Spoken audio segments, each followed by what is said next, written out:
পরিমণি তার আইনজীবীদের উপর উনি খেপে গিয়েছেন এবং বলেছে আপনারা কেন জামিন চাইলেন না।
পরিমণি তার আইনজীবীদের উপর উনি খেপে গিয়েছেন এবং বলেছে আপনারা কেন জামিন চাইলেন না।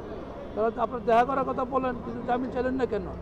এর উত্তর কি তারা কি দিয়েছে জানি না, তবে এটা তাদের ব্যাপার। আদালতে তাকে সমস্ত দেখলাম যে কেন জামিন চাওয়া হলো না এই সে প্রতিবাদ করেছে, তার আইনজীবীদের সেই কথাগুলো বলেছে, এটা আমরা সবাই সেটা শুনেছি।